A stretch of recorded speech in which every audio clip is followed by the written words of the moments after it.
am starting. It's evening, my dear students. बेटा Sohan Tata tea that is Tata industries का share holder है और उसके शेयर्स की prices as on today currently 25,000 rupees की, यानी सोहन टाटा इंडस्ट्रीज का 25,000 रुपए का मेंबर है, शेयर होल्डर है। बट फ्रेंकली स्पीकिंग बेटा सोहन ने कभी भी टाटा कंपनी के टाटा टी के शेयर्स परचेज नहीं की। क्या सर आप कह रहे हो कि सोहन जो है टाटा कंपनी के 25,000 रुपीज का शेयर होल्डर है, 25,000 रुपए का उसका हिस्सा है टाटा इंडस्ट्रीज में, टाटा टी कंपनी में, सोहन ने शेयर्स परचेज नहीं किए। अगर सोहन ने शेयर्स परचेज नहीं किए तो वो शेयर होल्डर हुआ कैसे? Because of mister Rohan, that is his father. उसके पापा लास्ट मोमेंट पे, डेथ के टाइम पे, at the time of death, खास करके अपनी विल में, वसीयत में मेंशन करके गए थे कि मेरे बाद 25,000 रुपए के शेयर्स सोहन के नाम पे ट्रांसमिशन कर देना या उसे उन शेयर्स का मालिक बना देना। That is called as a transmission. The word transfer, बेटा दो वर्ड्स में कह रहा हूं, ध्यान से सुनना, ध्यान से। द वर्ड ट्रांसफर यानी सेल ऑफ शेयर्स, शेयर्स को बेचना। मिस्टर ए ने शेयर्स बेचे मिस्टर बी को, बट रोहन गुजर चुका है और रोहन एक पिता है। किसका पिता है? सोहन का। रोहन ने शेयर्स सोहन को बेचे नहीं है, अपनी वसीयत में उसका नाम लिखा के गया और उस कॉन्सेप्ट को कहा जाता है transmission of shares. It means, देखो स्टार्ट कर रहा हूं मैं कि ट्रांसमिशन ऑफ शेयर्स यानी क्या होता है? जब एक फादर या पेरेंट्स या कोई भी पर्सन कुछ बातों पे, द वर्ड कुछ बातें, सेंटेंसेस, खास करके 3 बातों की वजह से ट्रांसमिशन हो जाता है कानूनी तौर पे bye the operation of law. समझा रहा हूं मैं, स्टार्ट कर दूं, क्वेश्चन रीड करना, डिटेल में इसे डिस्कस करते हैं। What do you mean by the transmission of the shares? What are statutory provisions? Transmission क्या होता है और उसके खास रूल्स और रेगुलेशंस। स्टैट्यूटरी प्रोविजंस यानी कंपल्सरी रूल्स और रेगुलेशंस क्या होती हैं? देखो, the passing of ownership of shares from one person, that is Rohan जो पिता था, to another person, that is Sohan उसका बेटा। The passing of shares from one person to another person by the operation of law, कानूनी तौर पे इसमें रोहन की कोई गलती नहीं, इसमें सोहन ने कुछ नहीं किया। कानून के नजरियों से कानूनी तौर पे कहा जाता है by the operation of law. 3 बातें, 3 things. Number 1, first, happening of events such as a death. अगर सोहन गुजर चुका, अगर रोहन एक्सपायर हो चुका है तो रोहन के एक्सपायर के बाद उस मौके पे शेयर्स ट्रांसमिटेड किए जाएंगे, ट्रांसमिशन किए जाएंगे सोहन के नाम पे। सेकंड, या तो डेथ हो, फर्स्ट। सेकंड, बैंक्रप्सी, डूब चुका। क्या बेटा? बैंक्रप्सी यानी बर्बाद हो चुका है रोहन और डूब चुका है रोहन, यानी अगर रोहन बर्बाद हो चुका होता, रोहन डूब चुका होता, उसके ऊपर बहुत सारे कर्जे होती, तो भी उसके शेयर्स सोहन के नाम पे ट्रांसमिशन किए जाते। Next, that is the third one, lunacy, LUNACY।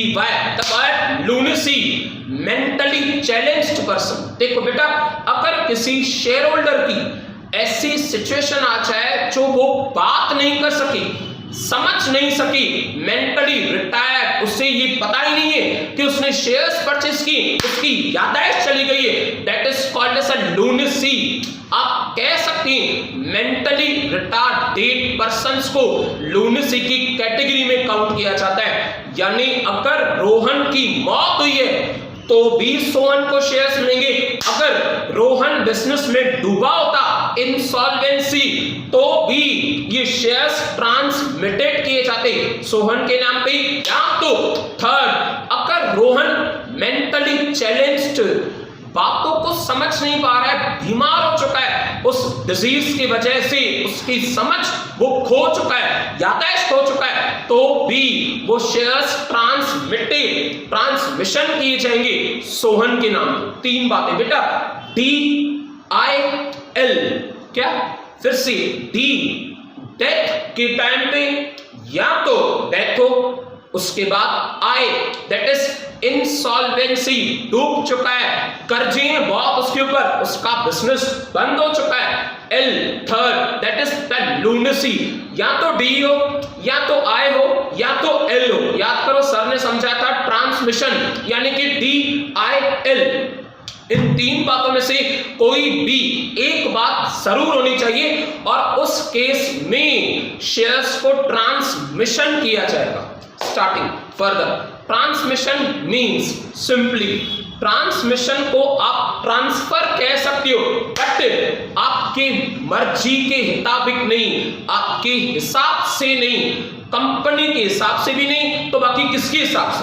It means transfer of shares by the operation of law. Yes, कानून के तौर वो शेयर्स ट्रांसफर किए गए। आगे, such transfer is possible due to the death, bankruptcy of a share holder. तीन बातें, या तो डेथ हो, तीन, या तो डेथ हो, या तो इंसॉल्वेंसी हो, या तो लूनेसी, लूनेटिक पर्सन होता है वो जो बातों को समझ नहीं पाता है, मेंटली चैलेंज्ड। आगे, it does not require any instrument of transfer. Share sale थोड़ी करनी, शेयर सेल करनी होती तो इंस्ट्रूमेंट ऑफ ट्रांसफर फिल किया जाता, जैसे हमने लास्ट लेक्चर में प्रोसीजर में किया है। It does not require the instrument of transfer and the transfer is without any consideration। कुछ भी नहीं, 25,000 के शेयर्स रोहन से सोहन के नाम पे ट्रांसफर हो जाएंगे। Further, these shares are transferred to the legal representative, वारिस, या आप कह सकते हो नॉमिनी। आप उसे वारिस भी कहो या आप उसे नॉमिनी भी कहो, लीगल रिप्रेजेंटेटिव, और टू द अदर पर्सन, यानी नॉमिनी वो होगा जिसका नाम लिखा है आपने, वारिस के बगैर आपने अगर किसी और का नाम लिखा है, ये शेयर्स उसे दिए जाएंगे। आगे, whose name is mentioned in the will, will यानी वसीयत। आगे, और वसीयत बनाई जाती है अपनी मर्जी पे। विल का मतलब ही मर्जी होता है, मर्जी के हिसाब से इंसान वसीयत बनाता है। आगे, of the deceased share holder, deceased गुजर चुका है जो। आगे, shares are transmitted due to the death, D, insolvency, I, and lunacy that is L of share holder. First, in case of death, D पे फोकस कर रहे हैं। A share holder dies after making the will, वसीयत में लिख के गया, रोहन लिख के गया वसीयत में कि मेरी अगर मौत हो जाए, मेरे बाद ये शेयर्स आप सोहन को ट्रांसमिटेड कर देना। सही बात है, बेटे को देके गया वो या बेटी हो, जो भी हो, बेटा बेटी दोनों एक समान। आगे, a share holder dies after making the will, the person name in the will, जिसका नाम वसीयत में मेंशन है, will become the legal successor, विरासत का मालिक होगा वो, वारिस होगा। And the shares are transmitted to him when the heir वारिस, when the legal heir shareholder dies without making the administrator, without making administrator appointed by court as a legal hire and shares are transmitted in his name। वसीयत mention नहीं की गई है तो थोड़ा सा legal case होगा, उसके घर वालों से पूछा जाएगा और नाम मेंशन किया जाएगा, उसके बाद उस पे शेयर्स ट्रांसमिटेड किए जाएंगे। Next, I, in case of insolvency, यानी जिस पर्सन पे लायबिलिटीज ज्यादा है कर्जा, और जिसकी असेट्स कम, क्या बेटा, जिसकी लायबिलिटीज ज्यादा, कर्जा ज्यादा है और असेट्स प्रॉपर्टी कम, वो पर्सन इंसॉल्वेंट, डूबा हुआ आदमी डिक्लेयर किया जाता है, बैंकक्रप्ट कहते हैं उसे। When a shareholder becomes the insolvent, shares are transmitted in the name of person appointed by the court as a official receiver. Court appoint करती है वो आदमी जो उसके बाद वो शेयर्स का हकदार होगा और उसे शेयर्स ट्रांसमिटेड किए जाएंगे। थर्ड, डी कंप्लीट हो चुका, आई भी कंप्लीट हो चुका, L that is lunacy. Lunacy के लिए लिखा हुआ है when a share holder becomes the lunatic, वो बातों को समझ नहीं पा रहा है, देखो उसकी मेंटली जो समझ है ना वो खो चुका है, उसे खुद का नाम याद नहीं कि मैं रोहन हूं, उसे ये भी नहीं पता कि मैंने टाटा टी के शेयर्स खरीदी, तो ऐसा आदमी कैसे शेयर्स बेच सकता है, उस आदमी के ही तो शेयर्स ट्रांसमिटेड किए जाएंगे। When the shareholder becomes lunatic, shares are transmitted to the guardian, जो उसकी संभाल कर रहा है, देखभाल कर रहा है, पागल आदमी वो lunatic, we mentally challenged person to the guardian of a shareholder appointed by the court. When the joint of the shareholder dies, surviving member is entitled to the shares. कोई दो जने और दो जनों में से किसी एक की डेथ हो जा रही, तो जो ज्वाइंट है ना, ज्वाइंट जो साथ में पर्सन रह रहा है उसके नाम पे शेयर्स ट्रांसमिटेड किए जाएंगे। Next, provisions. प्रोविजंस बताया बेटा इन्होंने as per the articles of association that is 25 to 28 regulations from 25 to 28 of table A companies act are applicable. First, ownership of shares, read करा मैं किसमें, provisions, ownership of shares. In case the shareholder is only the owner of shares, his shares will be transmitted to his legal representative, उसके वारिस को उसके shares दिए जाएंगे। If the shares are in joint name, husband का भी नाम है, wife का भी नाम है, ज्वाइंट यानी हस्बैंड और वाइफ, हो सकता है मदर एंड फादर या mother and son, joint name, in the name two और more persons, the shares will be transmitted to the survivor, जो जीवित है, दो जनों का ज्वाइंट नेम है, एक एक्सपायर हो चुका, जो जीवित है उसके नाम पे शेयर्स ट्रांसमिटेड किए जाएंगे, सर्वाइवर जो जीवित है। Next, rights of the legal representative, उसका हक क्या है, वारिस का।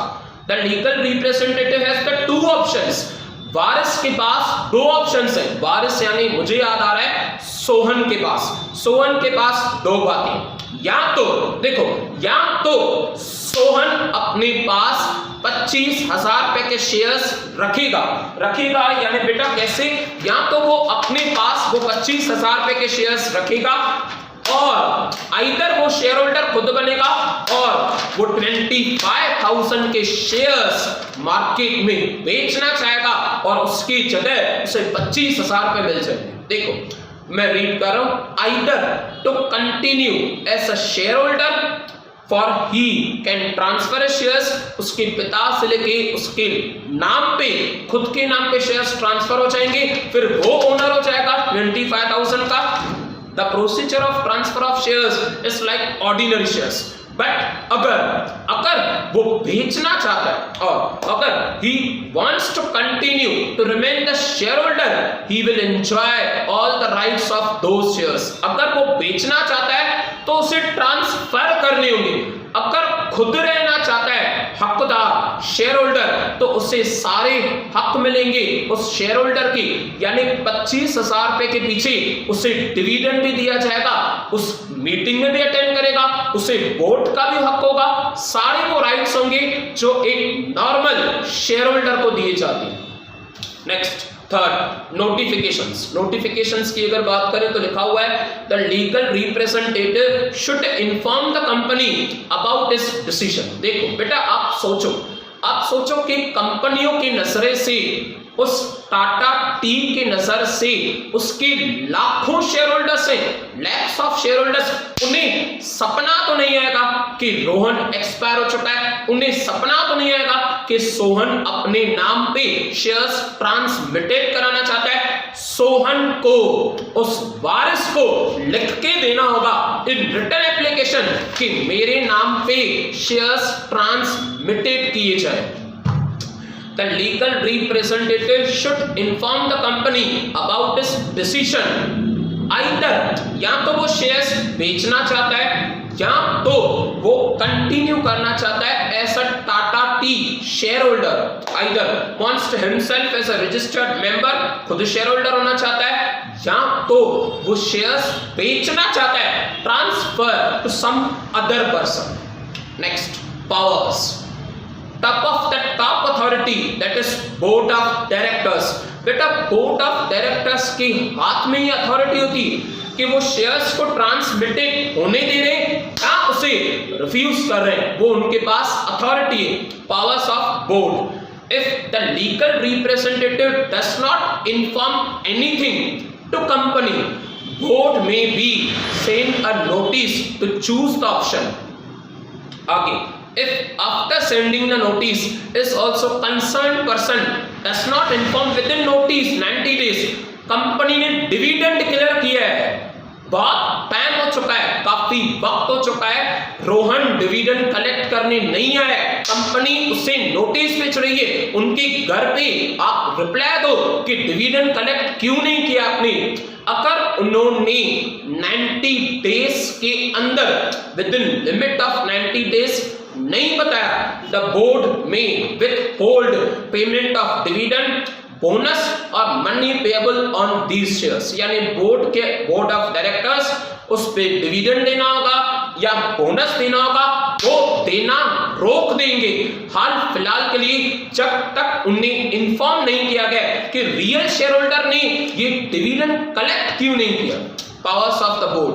फर्स्ट पॉइंट क्या थी बेटा? फर्स्ट प्रोविजन में first ownership of the shares, second rights of a legal representative, third notification to the company, fourth powers of board यानी board of directors।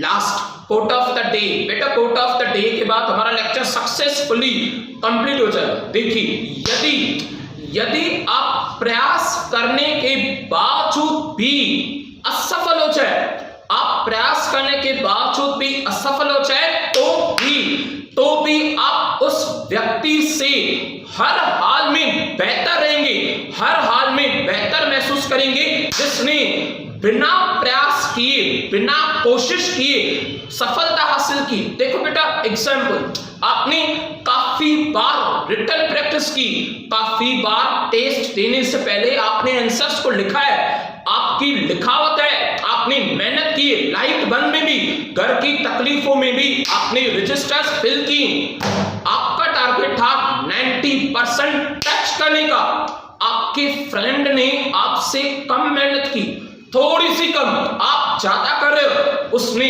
90% स्कोर की, आपने 88% की, रिटन प्रैक्टिस आपकी ज्यादा, मेहनत आपकी ज्यादा, सीरियस आप ज्यादा हो, टेस्ट्स आपने ज्यादा दिए, बिलीव मी आपकी 88% उसके 90 से बहुत ज्यादा मैटर रखती है। बिकॉज देखो, इंसान सिर्फ वही जीत सकता है जिसके पास तजुर्बा।